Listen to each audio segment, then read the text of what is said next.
Okay, so here are some of the things that I have learned as a professional musician, gigging in Cape Town, in South Africa, various parts of the world most recently. Recently, I had someone message me saying, I would love to quit my full-time job, be a full-time musician. And for him, that was at a church. The person that messaged me was just saying, I really have so much fear about this. At this one point, I'm going from a stable 9 to 5 and just not knowing what's going to happen. And I think music can feel like that, especially if you're someone who, for those of us who are in our 20s, probably leaving home for the first time, living on your own. Have to think about these expenses, essentially just making a living out of music. What is this like for a beginner? It's a little bit tougher than we might think. I guess it may also be a little bit easier than what we might think, but I would like to share with you my experience doing music for about 8 years, and more recently I've been trying to really focus on my music, growing my music as a career, being really strategic, focusing on my content creation, actually working on it as a business. The brutal truths that no one is going to tell you is that you're going to have to start from the ground up. There's no secret or how to do things.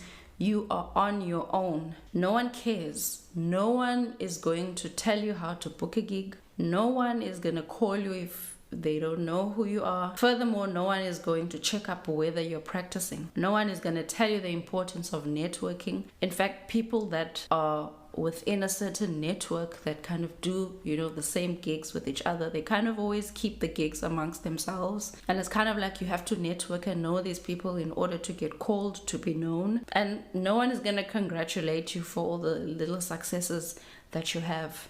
You really are going to be on your own. Another brutal truth to know is that there are going to be high and low seasons. Financially speaking, especially, you are going to have gigs that, pay really well, and in a month you make a really good income, and there will be a month where things really are just not that great, and sometimes you might even consider doing something else. As it pertains to the gigs situation, i.e. getting paid for performances, no one tells you how to do this. So for instance, I recently went on a trip to Austria. 5 years ago, I would never have thought of this. I went on a trip as a composer and as an arranger. 5 years ago, I really would not have thought that this is something that I would be able to do for myself. Now, when it comes to finances as a musician, the one thing that we need to focus on, and that I'm also trying to focus on, is multiple streams of income. You don't only just want to look at gigs. When I went to Austria, I went as an arranger, having arranged music.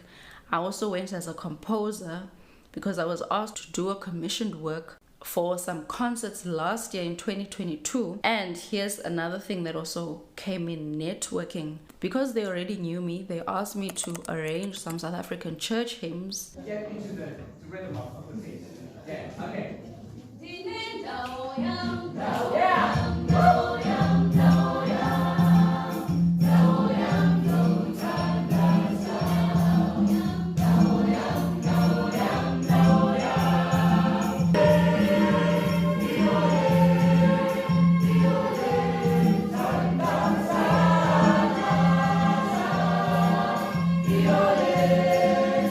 These arrangements, they were used this year in the trip that I recently was on about a week and a half ago, and I get paid for that.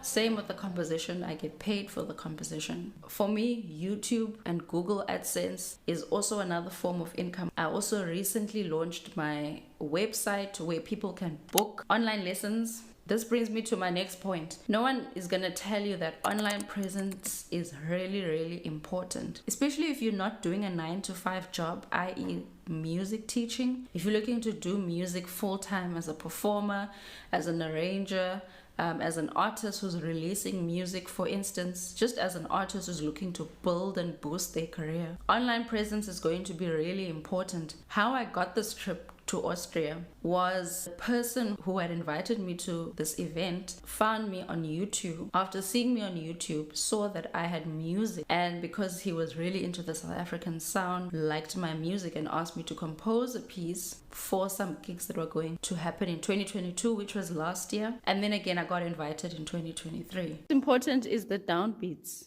Yeah. The way the downbeats.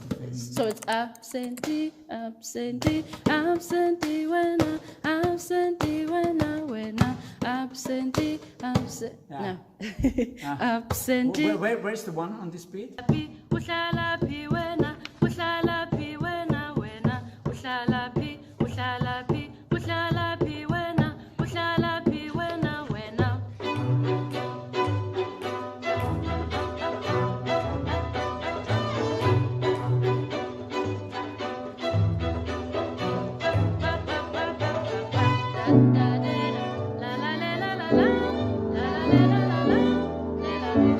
I know sometimes as a beginner it might feel like what you have right now is not good enough. Be fair with yourself. If it's not good enough, then okay, give yourself 6 months. You have to be strict with yourself in a sense. You say, okay, if I don't feel like what I have to give now is good enough, let me give myself 6 months, let me give myself a year, however much you think, to really practice. Work on a single, for instance, save up for studio time. The keyboard that you always see me recording videos with on this channel, I saved up 9 months. When I was in my second year, I had my first part-time teaching job, and that was paying something like a little over 4,000 Rand a month. Literally from January to September, I always took half of that pay that I had.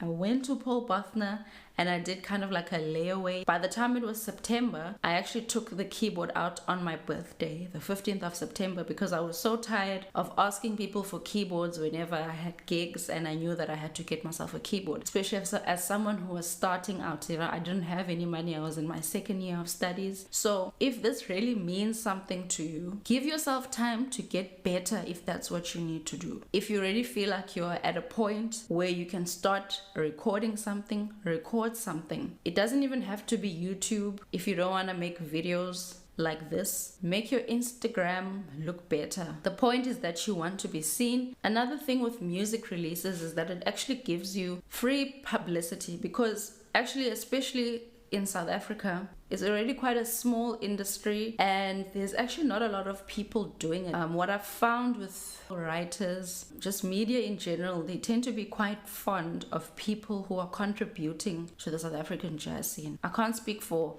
other genres of music. It may be similar, I'm not sure. But if you are going into the jazz scene in South Africa, at least this is what I have seen. Once you start recording something, people tend to be really intrigued. You might find that someone wants to write up an article about you and your single. You know, I had a lot of that when I released my single. I had maybe 2 or 3 people asking to do a write-up about where I was from, you know, what it's like, you know, releasing something for the first time. I guess especially as a female pianist, that's something people tend to be really attracted to, because you don't get a lot of those. Don't underestimate the fact that we actually need you to join the industry. There will be people who are interested in what you have to release, as long as it's good. Now I'm addressing some of the things that I had talked about earlier as it pertains to no one's going to tell you how to charge for gigs. I think there are different types of gigs. You tend to have that group which is kind of like jazz clubs. For me, these have tended to be the least paying, at least here where I am situated. Sometimes those venues will have money for performers. Sometimes it'll be door deals. Another type of gig that you can get is a corporate gig. I recently did a gig for Engine. Corporate gigs, in my experience, have been really random.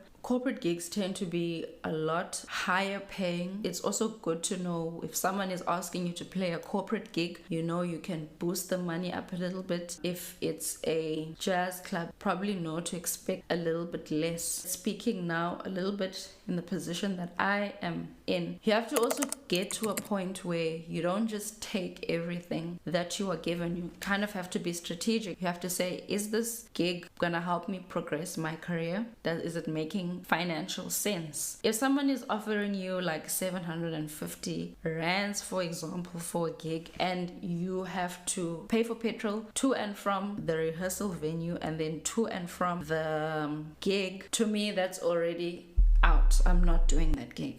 Could I rather be using that time to practice so that when a gig that does make sense, that I'm actually good and ready for that gig? Could I rather be spending that time scripting a YouTube video so that I can boost the growth of my channel and therefore more AdSense at the end of the month? Now, I'm speaking to people who are not beginners for this point. This art form, you just have to know that things are going to go slowly. Anything that you really care about, if you're trying to really build something strong and meaningful as a musician or as an artist like myself, I don't really like doing too much session work. I prefer on focusing on myself as an artist and my music. I tend to be the one that books people. You really just have to know what your focus is and what you're trying to get to. If it means that playing gigs for a little less for now, then so be it. But then also has to come a point where you limit that. But the point is, you have to do something. You can't just sit there thinking about, oh, I really want to be a musician, but I'm fearful. Let's not do that. Try to play, work as hard as you can, be connected with the right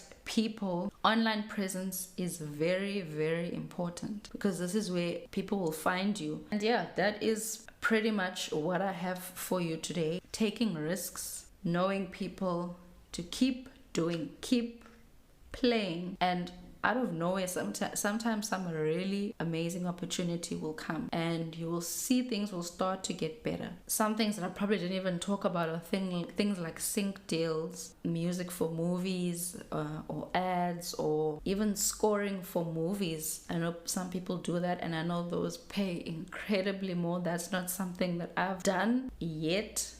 Also, when you have music released, going back to the streams of income, when you have music released, those streams are also bringing in money slowly. Okay, that is all that I have for you today. If you like this video, please like the video, give a super thanks, share this video with someone who you think it will be helpful to. If you have any questions for me, leave them in the comments.